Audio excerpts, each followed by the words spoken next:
En novembre 2023, cette violente vidéo surgit sur Internet. Elle est filmée dans un bar en Ouganda. Nous sommes 6 mois après la promulgation de la loi anti-homosexualité par le président ougandais Museveni.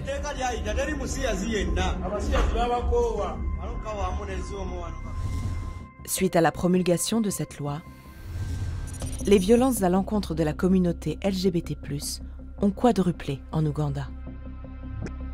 C'est l'une des lois les plus dures au monde. Elle prévoit la prison et même la peine de mort dans certains cas. Comment ce texte est-il né? En enquêtant, nous avons découvert une ONG américaine ultra-conservatrice, très présente en Afrique, Family Watch International.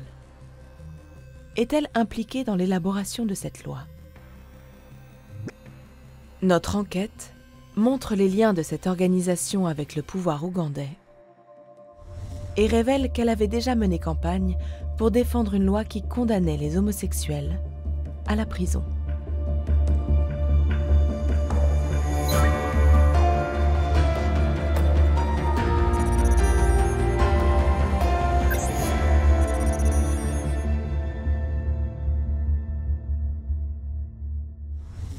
Sur X, anciennement Twitter, nous retrouvons une publication du député kényan Peter Kaluma, datant du 27 mars 2023.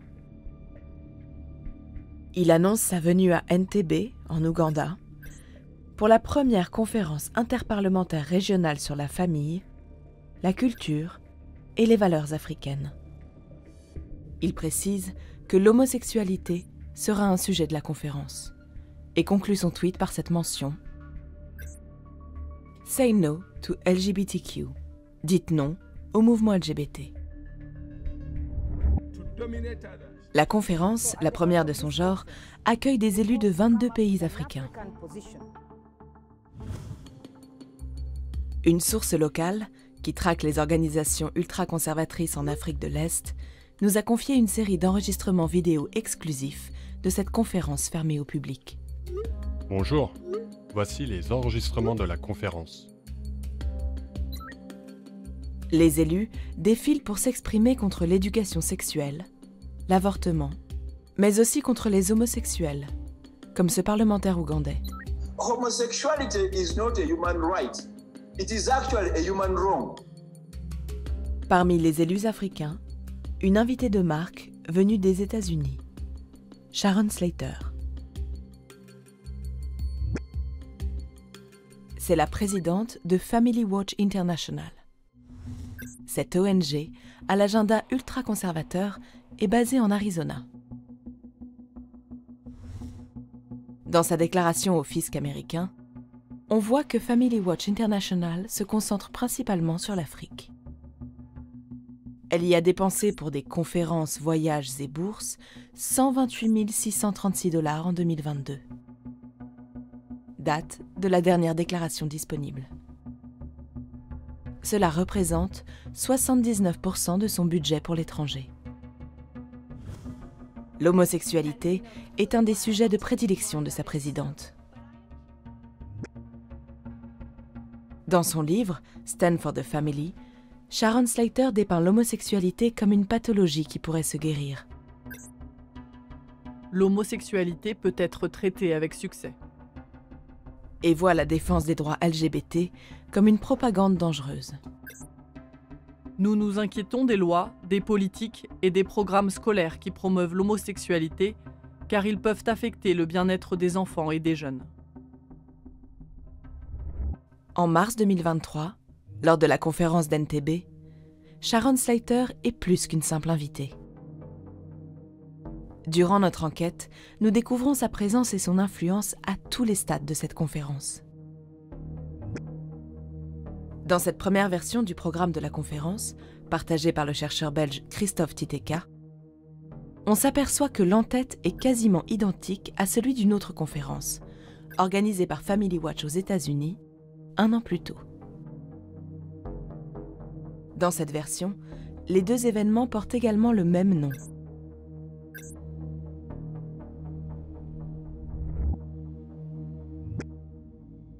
Une fois sur place, elle va mener une vaste opération de séduction auprès des politiques africains.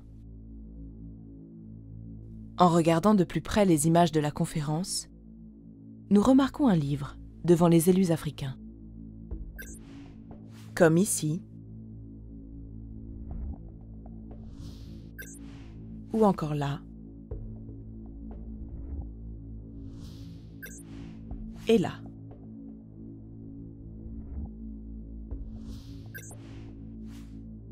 Il s'agit de Stand for the Family, le livre écrit par Sharon Slater, offert ce jour-là aux élus. Elle va également rencontrer la première dame et ministre de l'Éducation ougandaise, Janet Museveni. Les deux femmes se connaissent depuis 20 ans. Lors de la rencontre, la femme du président ougandais lui fait part de son inquiétude face aux dangereuses pratiques telles que l'homosexualité.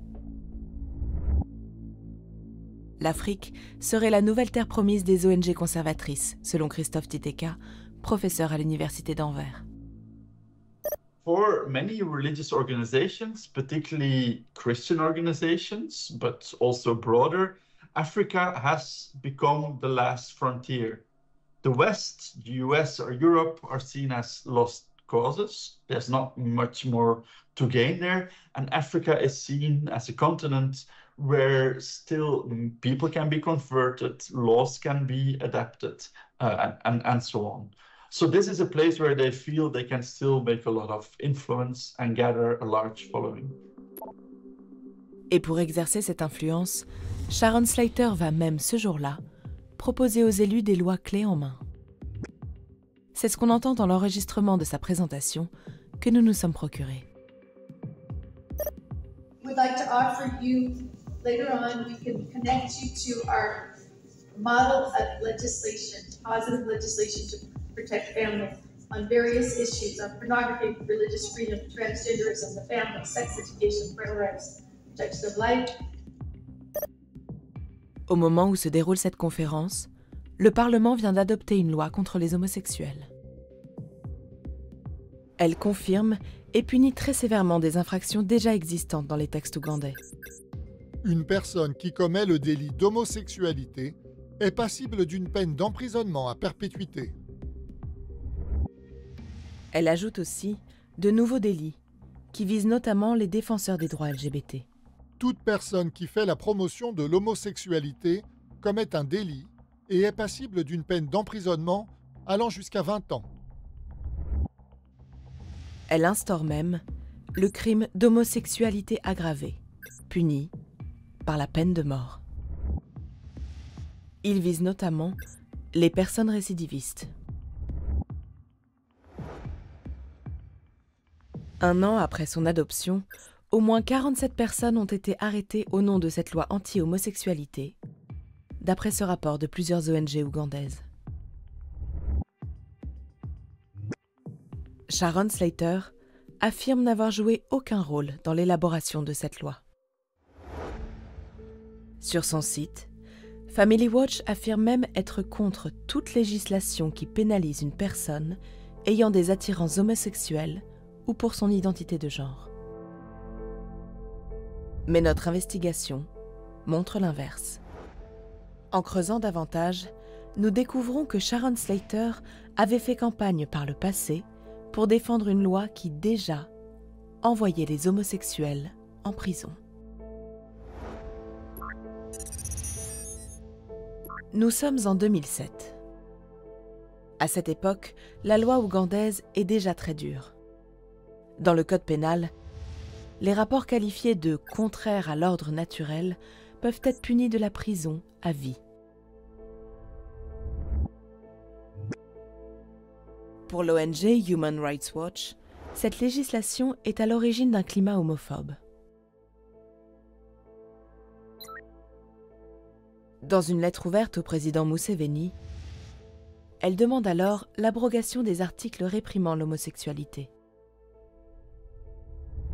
Sharon Slater va alors prendre la défense du président ougandais.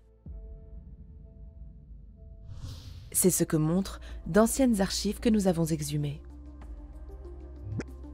Sur le site de Family Watch International, les newsletters archivés par l'organisation s'arrêtent en 2016. Mais en remplaçant l'ancienne adresse du site par la nouvelle, puis en modifiant les derniers chiffres, nous retrouvons des centaines de mails et newsletters envoyés par l'organisation depuis une quinzaine d'années. Parmi eux, une newsletter envoyée par Sharon Slater à ses soutiens, moins de 3 semaines après la lettre ouverte de Human Rights Watch. Elle y explique avoir été alertée par ses contacts en Ouganda au sujet de cette menace. Ils nous ont demandé de les aider à contrer l'intense pression internationale exercée sur leur gouvernement afin qu'ils modifient leurs dures lois sur l'homosexualité. Elle lance alors une contre-offensive. Family Watch organise le soutien international pour l'Ouganda. Je vous invite à participer en contactant le président Museveni et d'autres représentants clés du gouvernement ougandais par l'intermédiaire d'un site web que nous avons créé, supportuganda.org. Nous avons voulu l'interroger sur son soutien à cette loi répressive. Dans sa réponse, elle ne semble plus vraiment assumer cette campagne.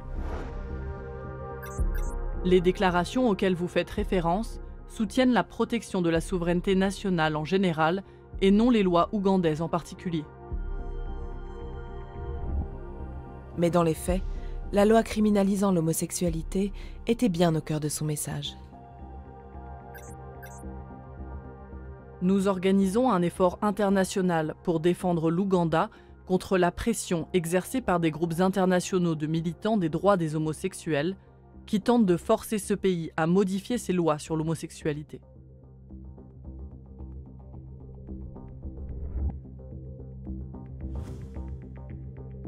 Et pour décourager de tels comportements, l'Ouganda prévoyait déjà la prison. Un pays qui aujourd'hui fait des émules.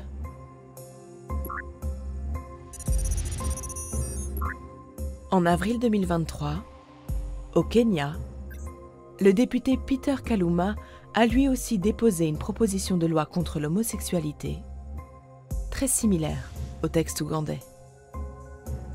Elle prévoit, elle aussi, la prison, ainsi que la peine de mort. 3 mois avant le dépôt de sa loi, il appelait à faire tomber le mouvement LGBT, en citant un grand livre, Stand for the Family, signé Sharon Slater.